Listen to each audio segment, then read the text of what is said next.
नमस्कार सभी को। मैं Navneet Gautam classes of physics में आप सभी का स्वागत करता हूं। BSc 4th semester modern physics आप लोग पढ़ रहे हैं और मॉडर्न फिजिक्स में लास्ट क्लास में मैंने आपको कॉम्पटन इफेक्ट का इंट्रोडक्शन दे दिया था।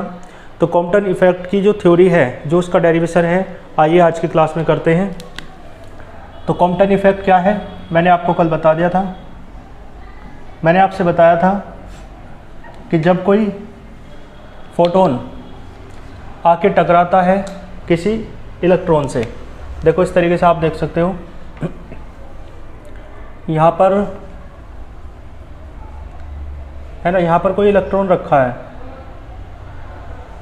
ये क्या है, इलेक्ट्रॉन, और एक फोटोन आके इससे टकराया, ये क्या है, फोटोन।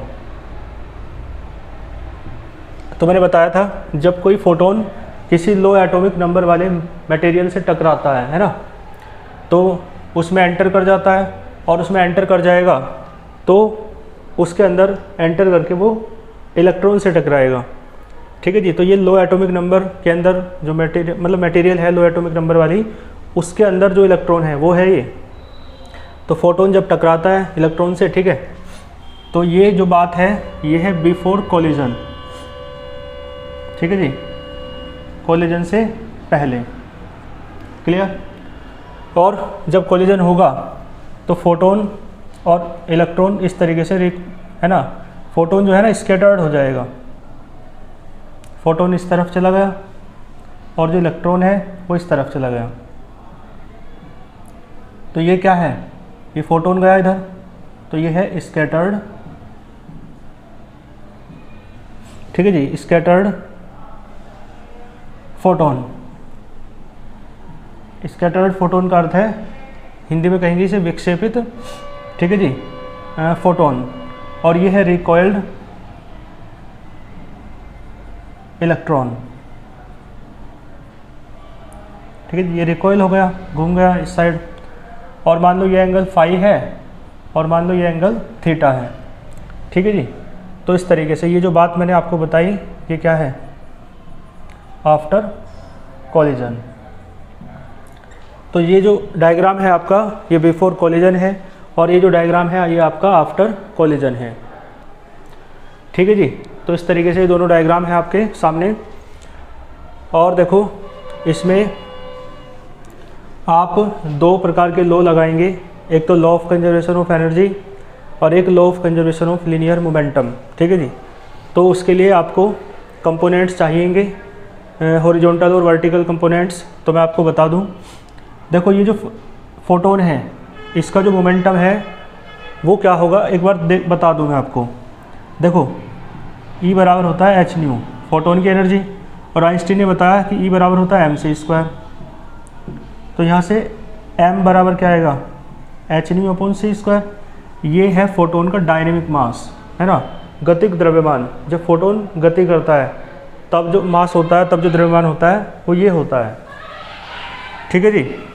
तो इस तरीके से जो गतिक द्रव्यमान है, जो डायनेमिक मास है, उसके हेल्प से आप इसका मोमेंटम निकाल सकते हो। मोमेंटम यानी कि मास इनटू वेलोसिटी। तो मास m है और वेलोसिटी फोटोन की, क्योंकि फोटोन लाइट में रहते हैं, तो वेलोसिटी स्पीड लाइट की लेनी है c। m की वैल्यू रखो तो h new upon c² into c। तो क्या आएगा, h न्यू अपॉन c। तो आप याद रखेंगे h न्यू अपॉन c क्या है, ये लीनियर मोमेंटम है किसका, फोटोन का। तो h न्यू अपॉन c, ठीक है जी, इसका लीनियर मोमेंटम था h न्यू अपॉन c। ठीक है जी।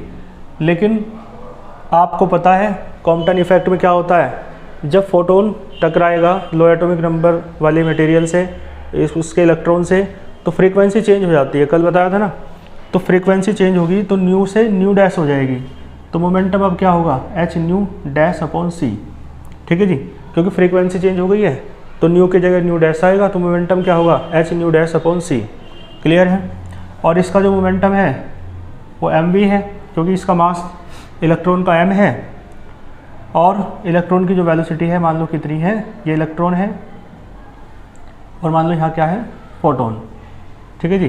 तो इलेक्ट्रॉन का मास m, वेलोसिटी v, तो इसका मोमेंटम हो जाएगा mv, और इसका मोमेंटम स्कैटर्ड फोटोन का हो जाएगा h new dash upon c। बात आई समझ में आपको। ठीक है जी। तो इस तरीके से यहाँ हॉरिजॉन्टल और वर्टिकल कंपोनेंट्स में रिजॉल्व कर लो। यहाँ से आप देखोगे तो देखो यदि ऐसे बनाए तो एक राइट एंगल ट्रायंगल बन रहा है, समकोण त्रिभुज, और ये बेस है, ये हाइपोटेनियस है और ये परपेंडिकुलर है। ठीक है जी।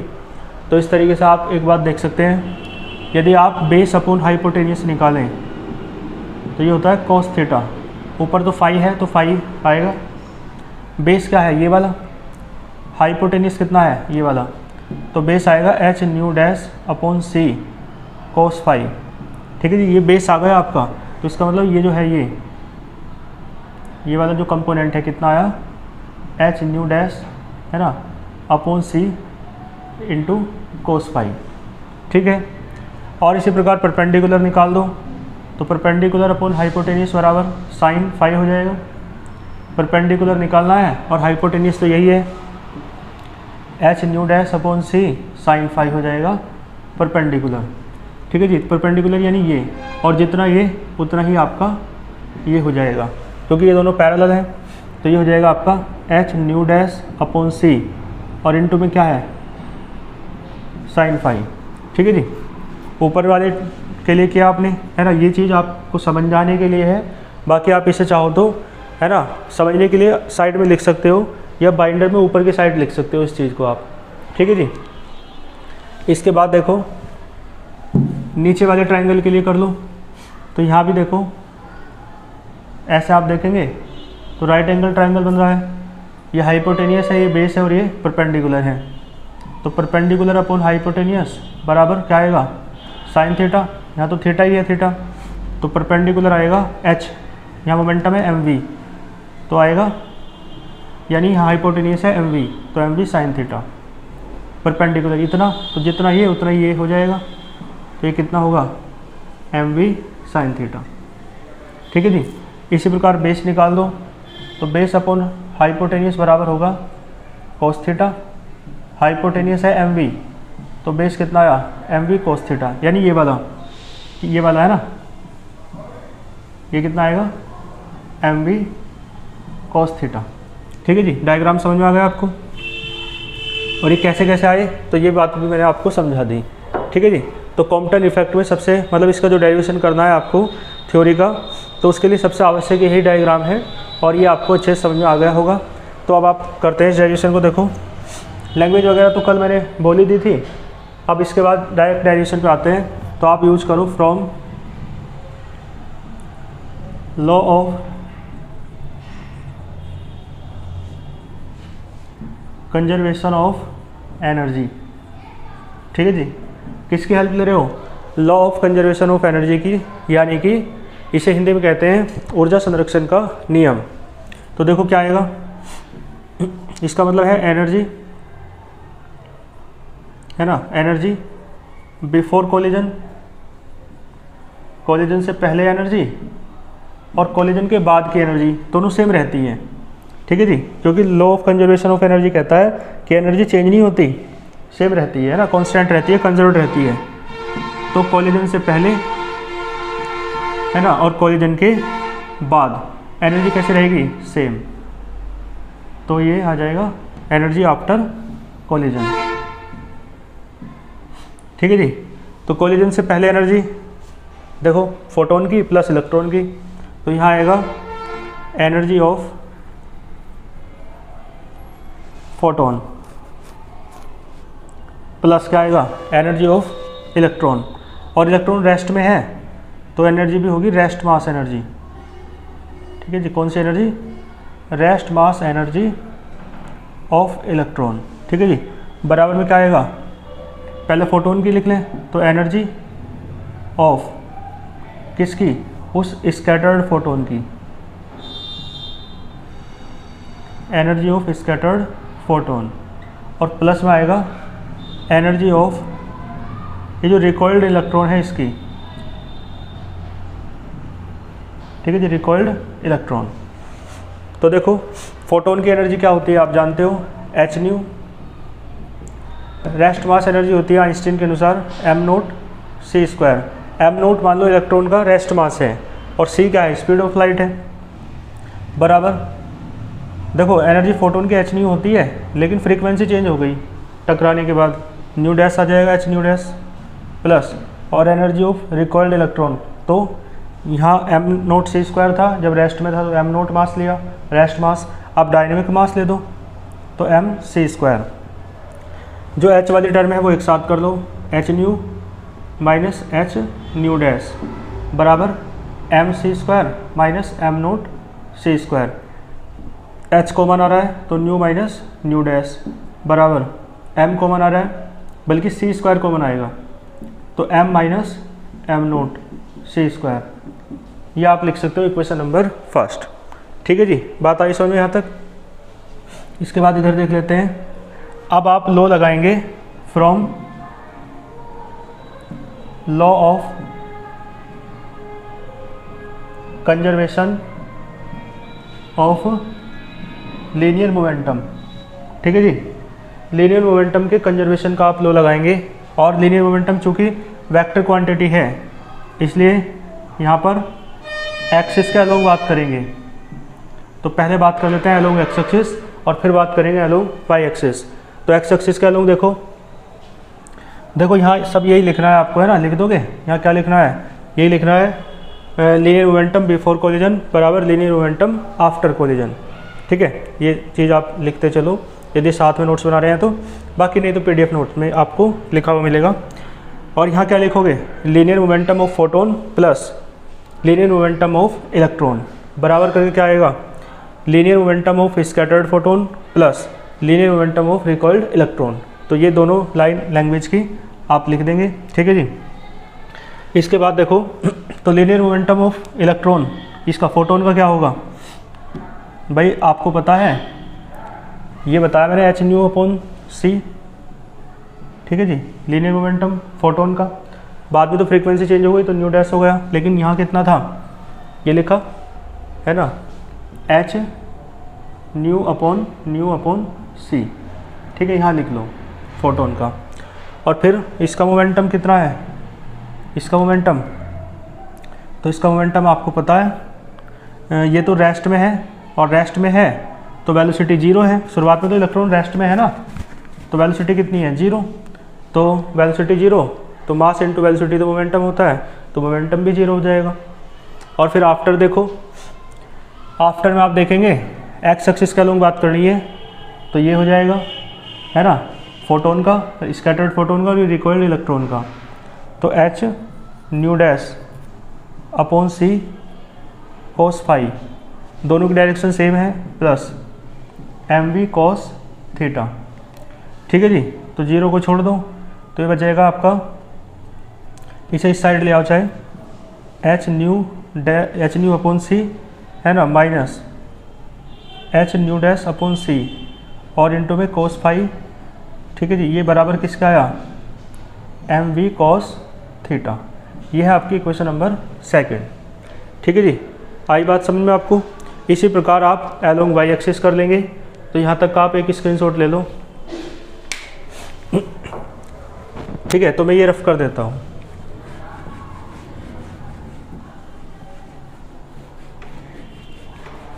इक्वेशन फर्स्ट की तो हमें ज़रूरत पड़ेगी। तो देखो यहाँ से मैंने, इसके बाद करते हैं अलोंग वाई एक्सिस।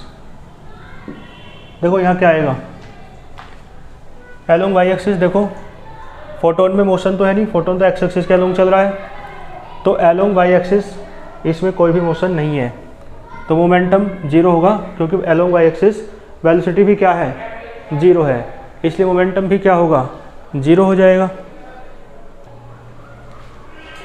और देखो इलेक्ट्रॉन जो है आपका वो भी क्या है,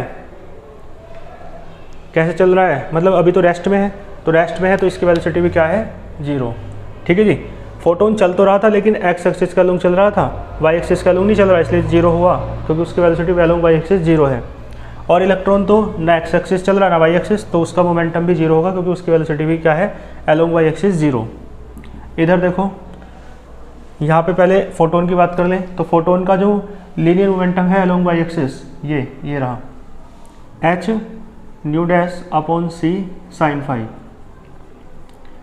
और ये है ना, इलेक्ट्रॉन का नीचे की तरफ है, तो दोनों डायरेक्शन अपोजिट है, तो इसमें माइनस आ जाएगा एम वी साइन थीटा। तो ये बराबर आ जाएंगे, है ना। तो बचेगा h nu dash upon c sine phi बराबर बचेगा आपका एम वी साइन थीटा।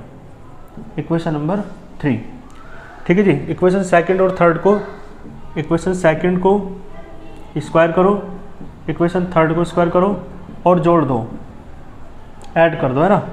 तो देखो क्या आएगा, उसका स्क्वायर करो तो एच न्यू, थोड़ा लेंथी सा डेरिवेशन है ना, लेकिन बहुत ज़्यादा इंपॉर्टेंट है।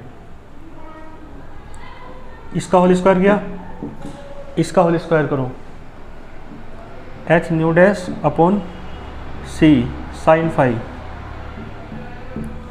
ठीक है। दोनों को ऐड कर दिया, इधर भी आओ, एम वी है ना कोस थीटा,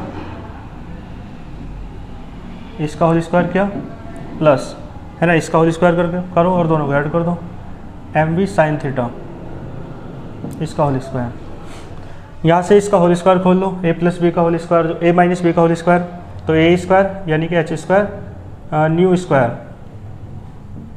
अपॉन सी square plus H square nu dash square upon सी स्क्वायर, ठीक है जी। और यहाँ कोस स्क्वायर फाई भी होगा, दोनों का स्क्वायर हो गया, माइनस आएगा तो 2 है ना, 2 इंटू क्या होता है एच न्यू अपॉन सी और इंटू में ये एच न्यू डैश अपॉन सी कोस फाई, इसका हुआ काम खत्म। अभी प्लस ये आएगा H square nu dash square upon सी स्क्वायर और ये साइन स्क्वायर फाई बराबर देखो M square we square, common ले लो दोनों में से, और ये बचेगा cos square theta plus sine square theta, ठीक है जी। इस इक्वेशन की मुझे आवश्यकता पड़नी है तो मैं इसे, है ना, यहाँ को लिख लेता हूँ, H nu minus nu dash बराबर है एम माइनस एम नोट सी स्क्वायर। यह है आपकी क्वेश्चन नंबर फर्स्ट, ठीक है जी। तो अब मैं इसे रफ कर देता हूँ। और अब क्या है इसमें, जो इस साइड भी आप कोस और साइन वाले एक साथ कर दो, ठीक है जी। तो यानी ये वाला और ये वाला एक साथ हो जाएगा, तो ये बचेगा H square nu square upon सी स्क्वायर। देखो इन दोनों को एक साथ करोगे तो cos square phi plus sine square phi, देखो ये तो सारा कॉमन आ जाएगा, ये जो है H square nu dash square upon सी स्क्वायर, ये तो कॉमन आ गया, और cos square plus sine square phi ये ब्रैकेट में बचेगा तो वो 1 हो जाएगा। लिखूँ या डायरेक्ट कर दूँ 1, बताओ, ठीक है जी। तो ये दोनों मिलके क्या हो जाएगा 1, और ये कॉमन आ जाएगा तो ये बचेगा सिर्फ, है ना। तो मैंने डायरेक्ट कर दिया, बाकी आप लिखना चाहते हैं तो लिख सकते हैं, ठीक है जी। और ये बराबर में क्या आएगा, ये भी 1 हो गया, एम स्क्वायर वी स्क्वायर, ठीक है जी। यहाँ से आप जो अपोन का सी स्क्वायर है वो कॉमन लेके उस साइड पहुँचा दो, तो ये बचेगा H square c square plus senior new है H square nu dash square minus 2 H square H square new new dash, ठीक है जी, और कोस फाई, और ये सी स्क्वायर जो है ना सारा अपोन का इधर चला गया, m square we square c square, equation number 4, ठीक है जी। तो यहाँ तक आप स्क्रीनशॉट ले लो, फिर चलते हैं आगे। तो ये हमारी 4 इक्वेशन बन गई हैं, इनकी हमें आवश्यकता पड़ेगी, एक इक्वेशन और बनेगी अभी और फिर हो जाएगा ये। तो सेकंड इक्वेशन की अब ज़रूरत नहीं है और थर्ड की भी, है ना, तो इसलिए एक काम करते हैं, इन्हें रफ कर देते हैं, ठीक है जी। और ज़रूरत होगी तो लिख लेंगे, कोई दिक्कत नहीं है। तो इस साइड कर लेते हैं ना, ठीक है जी। तो आपने स्क्रीनशॉट तो ले लिया होगा, तो मुझे सिर्फ 4th इक्वेशन की ज़रूरत है, तो मैं बाकी सारा रफ कर देता हूँ, ठीक है जी। और अब इन डायग्राम्स की भी कोई खास आवश्यकता नहीं है।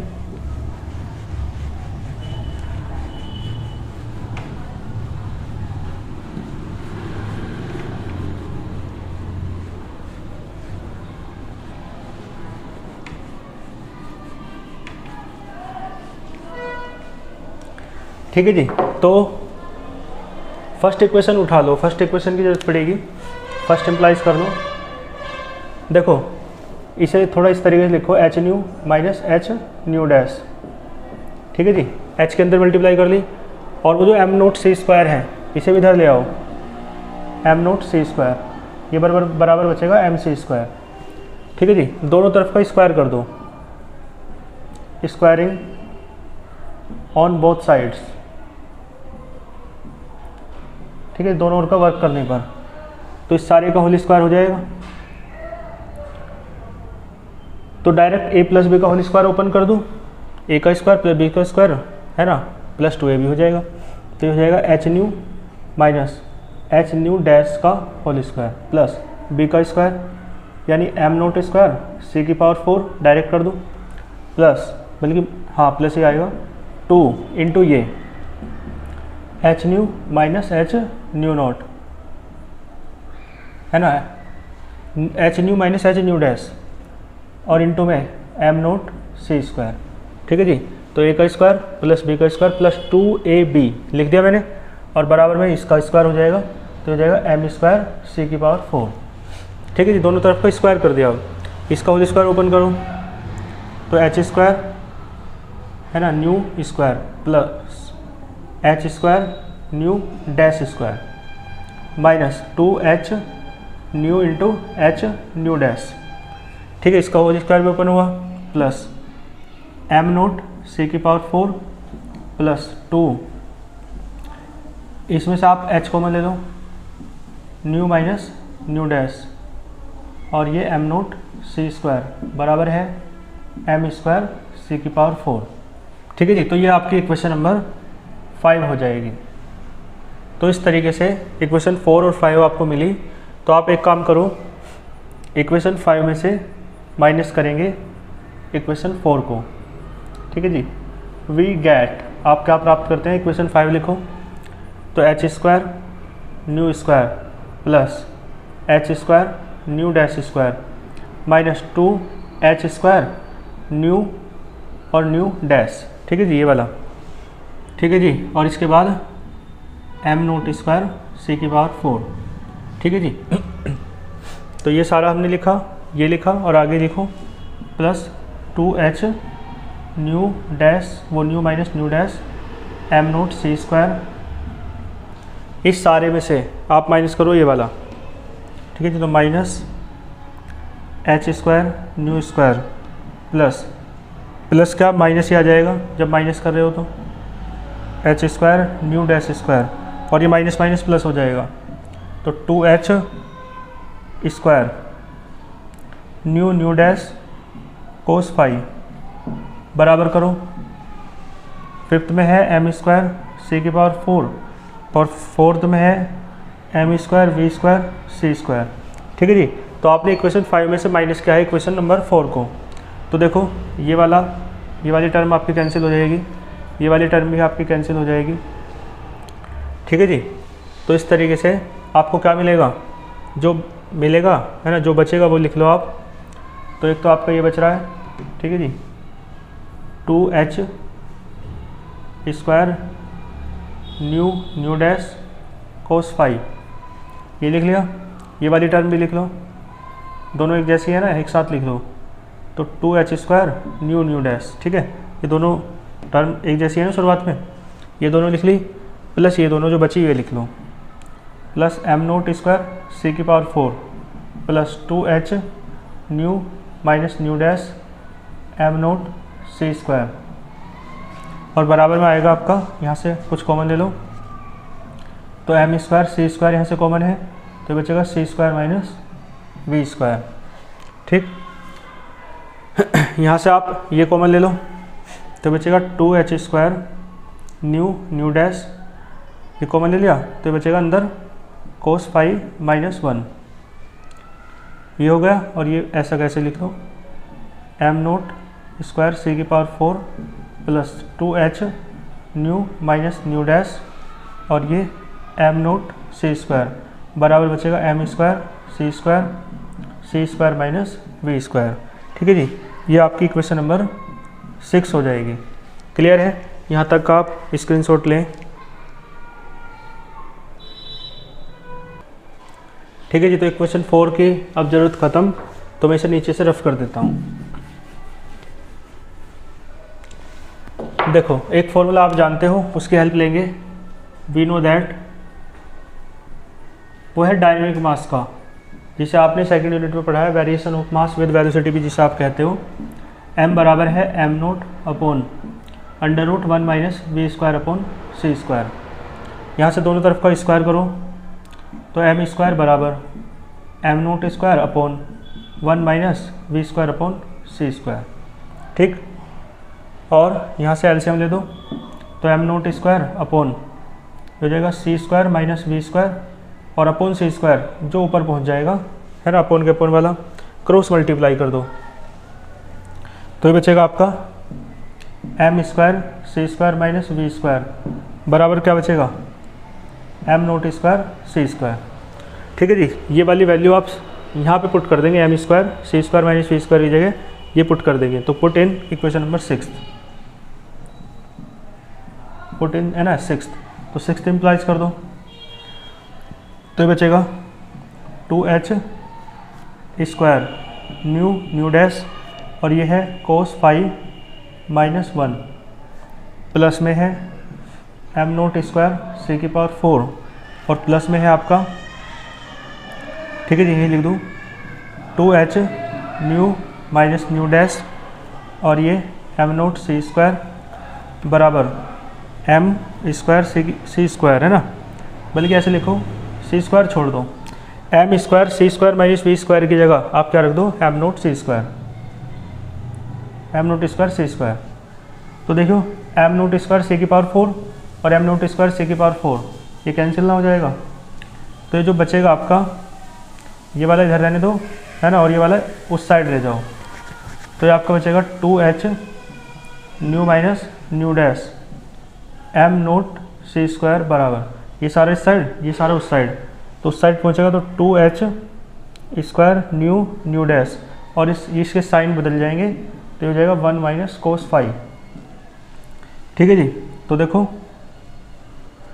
2 से आपका 2 कैंसिल हो जाएगा, एक h कैंसिल हो जाएगा तो ये बचेगा आपका न्यू माइनस न्यू डैश और ये जो न्यू डैश है ये इसके अपॉन में ले आओ बराबर ये बचेगा h स्क्वायर, बल्कि एक h तो कैंसिल कर लो तो h अपॉन m नोट सी स्क्वायर ये वाला भी अपॉन में ले आए और यहाँ बचेगा 1 माइनस कोस फाई। ठीक है, तो आप क्या करें अलग अलग डिवाइड कर दो तो बचेगा 1 अपॉन न्यू डैश और माइनस 1 अपॉन न्यू बचेगा। ठीक है जी, अलग अलग करोगे तो एक कट जाएगा तो h अपॉन m नोट सी स्क्वायर 1 माइनस कोस फाई। ठीक है, यहाँ तक का आप स्क्रीनशॉट ले लो, इसके बाद इधर लिख लेते हैं। ठीक है, ये सारी कैलकुलेशन तो हो गई।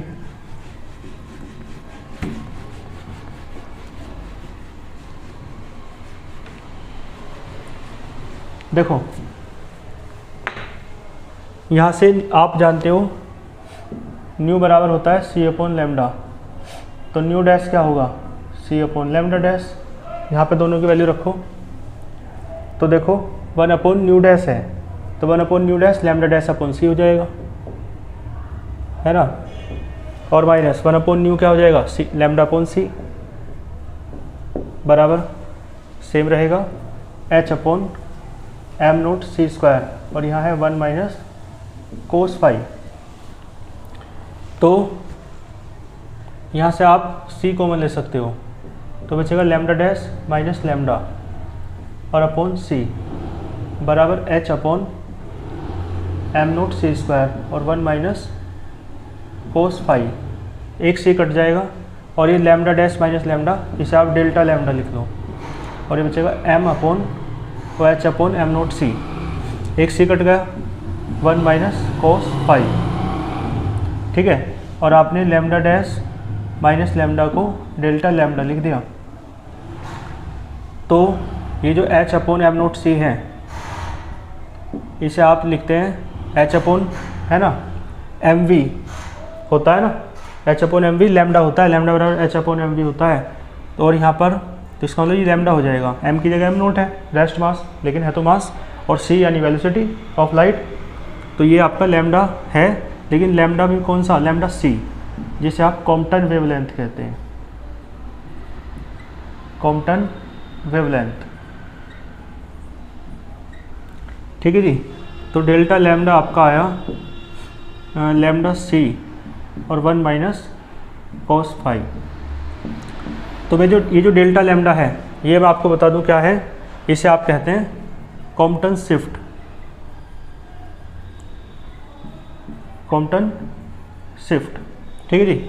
कॉम्पटन शिफ्ट का मतलब क्या हुआ, आपको एक बात बताई थी मैंने, फ्रीक्वेंसी में तो कमी हो जाती है, चेंज हो जाती है ना फ्रीक्वेंसी, और वेवलेंथ में वृद्धि हो जाती है, बढ़ जाती है। फ्रीक्वेंसी घटती है ना, वेवलेंथ बढ़ती है, बताया था कल मैंने लेक्चर में। तो वेवलेंथ है ना पहले लैम्डा थी और अब बढ़कर लैम्डा डैश हो गई, तो कितनी बढ़ी, तो लैम्डा डैश में से लैम्डा घटा तो पता चल जाएगा कितनी बढ़ी। तो कॉम्पटन ये वेवलेंथ में कितना शिफ्ट हुआ, कितना चेंज हुआ, यही बात बताती है ना, यानी वेवलेंथ कितनी चेंज हुई है, कितनी बढ़ी है, आप ये भी कह सकते हो। इसे ही आप कहते हैं कॉम्पटन शिफ्ट। तो ये एक्सप्रेशन किसका है, कॉम्पटन शिफ्ट का है। और लैम्डा सी को आप क्या कहते हो, कॉम्पटन वेवलेंथ। तो इसके नीचे एक लाइन लिख लो, it is the expression of Compton shift. ये कॉम्पटन शिफ्ट का एक्सप्रेशन है। ठीक है जी। तो यहाँ से देखो आपको एक बात और पता चल रही है कि जो आपकी कॉम्पटन शिफ्ट है वो डिपेंड किस पे कर रहा है, फाई पर। और फाई क्या है आपका, स्कैटरिंग एंगल है ना, प्रकीर्णन कोण है, जिसे आप विक्षेपण कोण भी कह सकते हो। तो आप लिखेंगे यहाँ पर कॉम्पटन शिफ्ट। ठीक है जी, या बाद में लिखेंगे, एक काम करो पहले कॉम्पटन जो ये आपका आया है कॉम्पटन, क्या कहा मैंने इसे, लैम्डा सी को कॉम्पटन वेवलेंथ, इसकी कैलकुलेशन करो, इसकी वैल्यू निकालो। तो इसकी वैल्यू निकाल के आएगी, देखो ये रफ कर देता हूँ, इसकी वैल्यू देखो क्या आएगी। फॉर्मूला तो इसका ये है, हाँ इसे बॉक्स बंद कर लो, ये भी याद रखियो, लैम्डा सी बराबर होता है H/m0c, ये कॉम्पटन वेवलेंथ कहलाता है। तो हम कर रहे हैं कैलकुलेशन ऑफ कॉम्पटन, है ना, क्या नाम है इसका, वेवलेंथ। कॉम्पटन वेवलेंथ की कैलकुलेशन कर रहे हैं, इसकी वैल्यू निकाल रहे हैं, यानी कि लैम्डा सी की।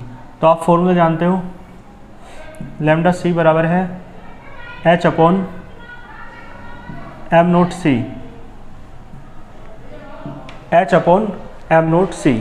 तो H की वैल्यू रखो m0 की और C की, तीनों की वैल्यू रखेंगे और फिर इसकी वैल्यू आ जाएगी। तो देखो H की वैल्यू क्या है, आप जानते हैं 6.64 इंटू 10⁻⁻34। और m0 क्या होता है, रेस्ट मास फोटोन का, इसका किसके लिए करें, इलेक्ट्रॉन टकराता है ना आके, तो क्या हो जाएगा 9.1 इंटू 10⁻31। और C आप जानते हो, C होता है स्पीड ऑफ लाइट, तो 3 इंटू 10⁸। ठीक है। तो इस तरीके से रेस्ट मास है ये इलेक्ट्रॉन का, फोटोन का रेस्ट मास तो 0 होता है। ठीक है जी। C स्पीड ऑफ लाइट और H क्या है, प्लांक्स कांस्टेंट, मैंने आपको बता रखा है। इसकी वैल्यू होती है 6.64 इंटू 10⁻⁻34 जूल सेकंड। तो इसकी कैलकुलेशन करके देखो क्या आ रहा है। तो देखो कैलकुलेशन कर लियो आप, है ना, बाकी मैं आपको डायरेक्ट बता देता हूँ। लैम्डा सी बराबर आएगा 0.0243 और ठीक है जी, ये एंगस्ट्रॉम में आना चाहिए। ठीक है जी। तो इस तरीके से लैम्डा सी निकल गया। तो लैम्डा सी की वैल्यू यहाँ रख सकते हो, तो एक और एक्सप्रेशन मिल जाएगा, डेल्टा लैम्डा बराबर आपको मिलेगा 0.0243 और 1 माइनस कॉस फाई। तो अब वो बात आप लिख सकते हो। ठीक है, ना तो लैम्डा सी और ना डेल्टा लैम्डा, ये है कॉम्पटन वेवलेंथ, ये है कॉम्पटन शिफ्ट, दोनों ही डिपेंड नहीं करते हैं। ठीक है, किस पर, जो इंसिडेंट फोटोन है उसकी, है ना, वेवलेंथ पर। तो आप नीचे लिखेंगे फ्रॉम द अबव एक्सप्रेशंस, है ना, इन दोनों से क्लियर है, it is clear that Compton shift and Compton wavelength do not depend on the किस पर, तो वेवलेंथ ऑफ इंसिडेंट फोटोन, जो आपतित फोटोन है उसकी तरंग दैर्ध्य पर निर्भर नहीं करते हैं। तो किस पर डिपेंड करते हैं, तो आप लिखेंगे कॉम्पटन वेवलेंथ। ये क्या नाम है इसका, Compton shift. Compton shift depends only on scattering angle, scattering angle पर डिपेंड करते हैं। ठीक है जी। तो स्कैटरिंग एंगल पर डिपेंड करते हैं, आई बात समझे। और हाँ, एक पर्टिकुलर केस, यदि फाई स्कैटरिंग एंगल 90 डिग्री हो जाता है, तो बताओ डेल्टा लैम्डा, यहाँ देख लो कोस क्या आएगा, लैम्डा सी 1 माइनस कोस 90, कोस 90 होता है 0, कोस 0 1 होता है, कोस 90 0 होता है, तो 0 हो गया, लैम्डा सी के बराबर आ गया। ठीक है जी, तो लिख देना in this case Compton shift है ना is equal to Compton wavelength. इस केस में कॉम्पटन शिफ्ट कॉम्पटन वेवलेंथ के बराबर होती है, और कॉम्पटन वेवलेंथ तो इतनी है 0.0243। तो इस तरीके से ये कॉम्पटन